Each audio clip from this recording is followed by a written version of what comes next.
สุขสบายดีFC ทุกท่านทุกคนที่ติดตามเข้าชมทางช่องป้าเมาสำบายดียามเช้าได้ยินเสียงอะโลโปข่าว ตื่นเช้ามานี่มีแต่บุญได้พี่น้องเลย สิพาเลาะเด้อป้าเมาสิย่างไปตั้งแต่เฮือนป้าเมาหาเฮือนเสาแพงหรือว่าวัดนั่นแหละเนาะ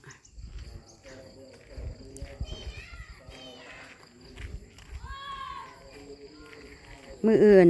ไปบุญสังฆทาน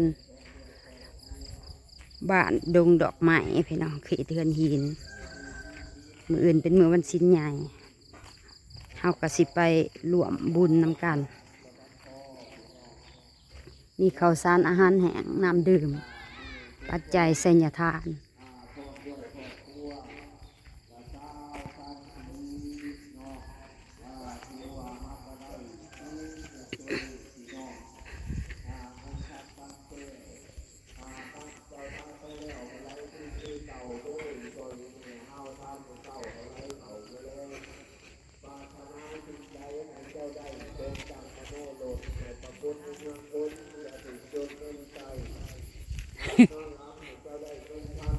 เขามาอยู่บ้านเลยเด็กน้อยเขาโรงเรียนแหละเนาะเออพอดีป้าเปิดโรงเรียนเกี่ยวเขาเพื่อแล้วจังสิได้ฮุบแม่น เออแม่นฮะแหละ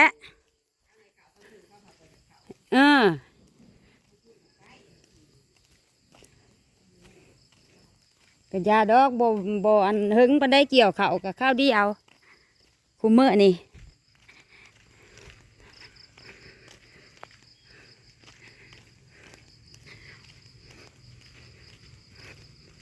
ถือว่าน้องลงมาโมมาทานตะบี้เขาตามอาหารแห่งน้ำเด้อพี่น้องเฮาเนาะแล้วเฮาสีเพื่อแต่ปัจจัย9,400มาเนี่ยนักบาทเฮาไปกินไปทานมันกระจอกให้เขาตาม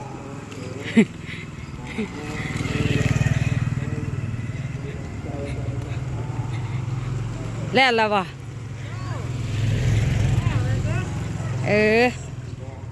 สบายดีหัวจะเอาเงินลงไปโม่แล้วมืออื่นนี่ไปนำการยุมืออื่นกลางเว้นน่ะบ่ได้ไปบ่มีผู้เบิ่งควายเบิ่งงัวกลางคืนจ้ะกลางคืนยังมามากกลางคืนไงเอาแน่น่ะเนาะ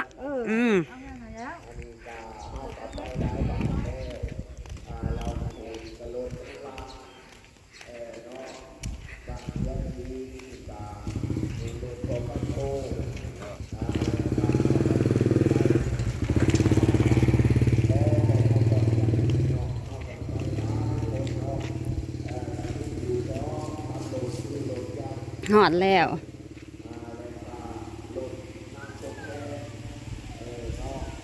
ลาอีหยังเชียงแท้ละลาเฮ็ดหยังคือบ่ไปโรงเรียนบ่ไปลาเฮ็ดหยังอ่ะน่ะ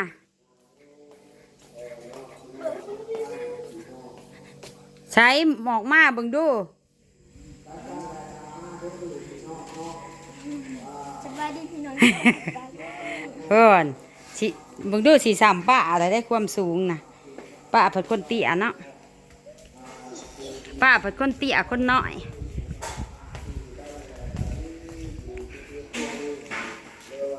ซื้อเอาน้ำก่อนพี่น้องมีน้ำมีปัจจัยนะรู้สึกว่าสิเพิ่มขึ้น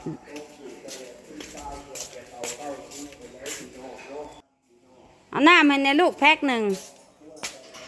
ฮะก็เปิดห้านบ่โอ้ยร้านสาวเนี่ยขายน่ะแต่เศร้าพุ่นแต่ว่าเปิดประตูต้องเปิดน้ำหลังเพื่อแล้วเวียกแล้วงานเอ้ย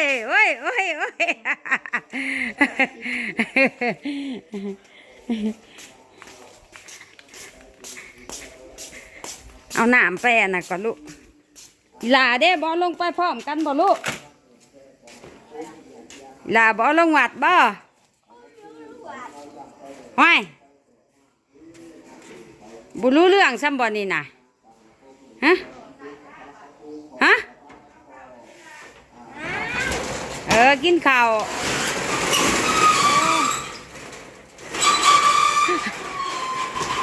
อีลามันบ่ได้เรื่องบ่ลอย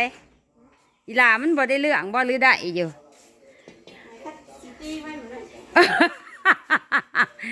โอ้ยลาอีลานั่นอีลานะบ่ได้เรื่องปันใดเด้อเอ้ยบูมว่ะ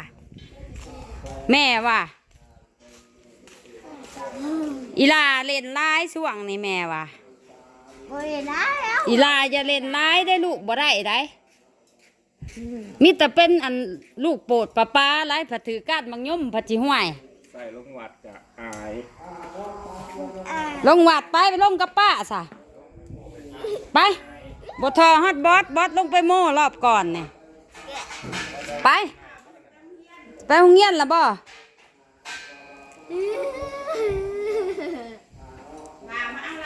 ไปกินข้าวซะนะ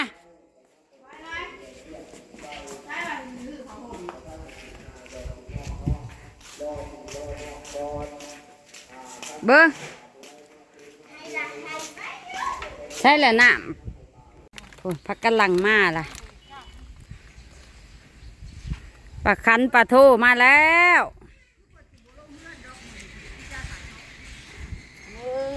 ผมถ่ายพ่อ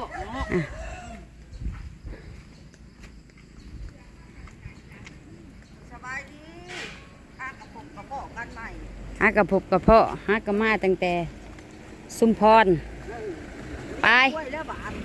มาก็เลี้ยงควายบ่ไปลงทำบุญกันทำบุญกันเถิดทำบุญกันเถิดเกิดมาชาตินี้ว่าสั้น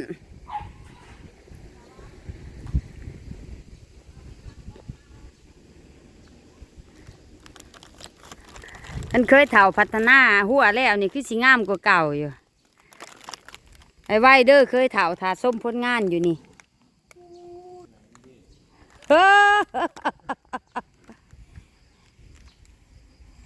ใช่ลูกไอ้เมกาไอ้เบอร์เกอร์ไอ้เบอร์เกอร์ไอ้เบกามันได้เวียกได้2 ตัวนี่มันไหลไก่ก็ได้เวลาไก่มาวนหนาบ้านใส่เวียกได้อะไรไก่อะไรงัวอะไร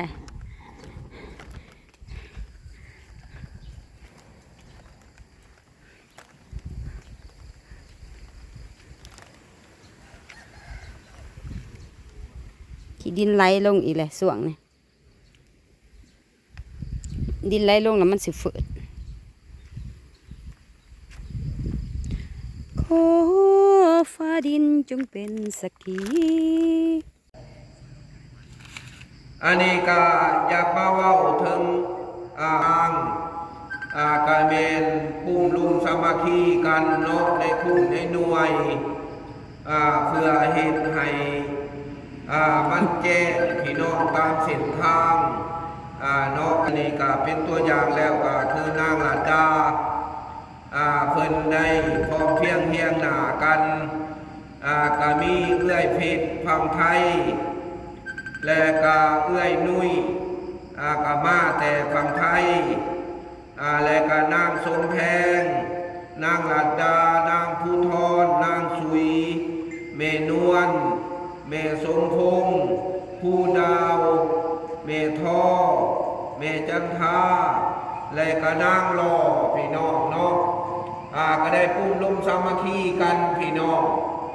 เพิ่นกติดไฟสุราเซลล์อยู่4 จุดเนาะก็อยู่ในวัดเฮาเนและก็ย้ายตามเส้นทางเนรวมมูลค่าก็มีอยู่ 7,825 บาทพี่น้องเนาะก็ถือว่าเพิ่นก็สำเร็จพี่น้องเนาะในวัดในว่าเฮาก็หุ่มเฮืองดี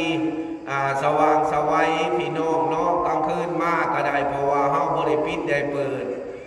ไฟสุราเซลล์คำมามันก็แจ้งเองเนาะถ้าหากว่าผู้ใดอยากเอาที่เพิ่นเห็นมาแล้วนี่เป็นแบบอย่างพากันสักส่วนควรเอิ้นกันเด้อพี่น้องเนาะคุ้มเจ้ากระติดคุ้มข่อยกระติดหลายคุ้มหลายหน่วยติดและมันก็แสงสว่างมันก็ทั่วบ้าน ให้เข้าใจนำกันแนวนั้นพี่น้องมีน้ำใจใจศรัทธามาตี พี่เพชรพี่นนท์ ทางบุญขาด1,895 บาทเนาะก็ให้ส่วนบุญส่วนกุศลที่ไปพุกไปหุกไปปกตักปักรักษาครอบครัวพวกเจ้าให้ดีมีแห่งปราศจากโรคภัยไข้เจ็บเด้อเนาะปรารถนาสิ่งใดก็ขอให้พวกเจ้าได้สมความมุ่งมั่นปรารถนาให้มีอายุวันนาสุขาภลามันยืนเด้อสาธุ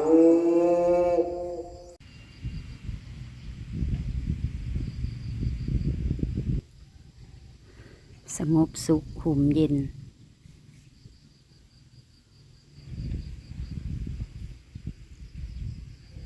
คลิปนี้พาเบิงผสมเท่านี้ก่อนเด้อพี่น้องเด้อคำอวยพรพ่อใหญ่เลิศค่ะจัดให้มาเต็มสาธุโมทนานำเบิดทุกทานทุกคนมื้อนี้ป้าเมาหากะรวมยอดมาให้พ่อใหญ่เลิศได้ประกาศแจ้งการให้บ้านเฮาได้หูได้ทราบนำกันเนาะว่าบางคนก็สิสงสัยว่าโอ้ไผเนาะมาติดตั้งไฟก็คืออันเพิ่นเว้ามาเห็นในทางไผเนาะมาติดตั้งนี่ว่า ประกาศแจ้งการเนาะให้บ้านเฮาได้หูว่ามีไผแน่เนาะพี่เพชรทางฝั่งไทยแล้วก็พี่นุ่นเนาะเป็นเพื่อนของเพิ่นนั่นแหละก็เป็นคนไทยคือกันเนาะ2 ฐานแล้วก็หลังจากนั้นก็รวมๆกันมาก็ตามรายสื่อเนาะที่พ่อใหญ่เลิศเพิ่นอ่านผ่านไปเอาท้ายคลิปนี้ขอไว้ใส่ให้พร FC ทุกท่านทุกคนจงมีแต่ความสุขความเจริญเด้อคิดสิ่งใดปรารถนาสิ่งใดก็ขอให้สมความมุ่งมั่นปรารถนาทุกผู้ทุกคนสบายดี